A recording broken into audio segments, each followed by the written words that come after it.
সেকেন্ডটা খুব পাতলা, ফ্রেমটা খুব পাতলা। ভাই কি আন্দাজে 3 মারলো? আপনারা কমেন্টে একটু জানাই দিন।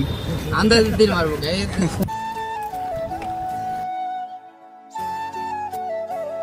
হচ্ছে বোর্ড ফ্রেম ইউজ করছে উইসকো 4x থেকে। এটা কি ভাবা যায়?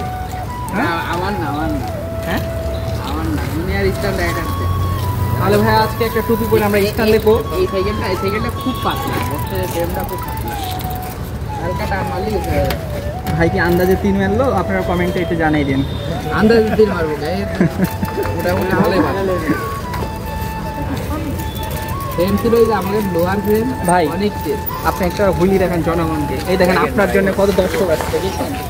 আমার জন্য হ্যাঁ এই দেখেন এই তোমরা সবাই আকিব ভাইয়ের স্ট্যান্ড দেখতে চাও না বলো? অবশ্যই। চাই না কেউ চায় না। এই জনি তুমি চাও না? অবশ্যই আকিব ভাইয়ের স্ট্যান্ডার্ড আমরা দেখবো। হ্যাঁ তো আকিব ভাইয়ের এখন স্ট্যান্ড যদি না দেখে তাহলে গ্রাউন্ড থেকে বের হতে দিবেন। হ্যাঁ ঠিক আছে ঠিক আছে। রতন ভাই আপনি কি বলছেন, স্ট্যান্ড দেখবেন না? তুমি আসলে এত পুরো স্ট্যান্ডার্ড থাকতি। ভাই আমার তো কোনো দাম নেই। কেন দাম নেই? স্ট্যান্ড ভাই আকিব ভাই চ্যালেঞ্জ দিয়ে আমি স্ট্যান্ড পারি, একসাথে ভালো স্ট্যান্ড পারি। আচ্ছা যাই হোক গাইজ, আমরা এখন আকিব ভাইয়ের একটা স্ট্যান্ড দেখবো, যে কোনো স্ট্যান্ড, হুইলি যে কোনো। আত্মভাঙ্গা কাহিনী করছে। টোটাল মাটি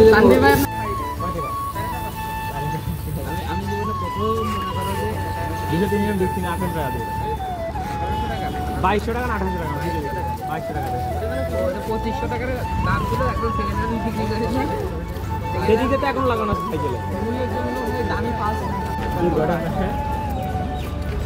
আমার কি খবর? ঠিক তো ভাই।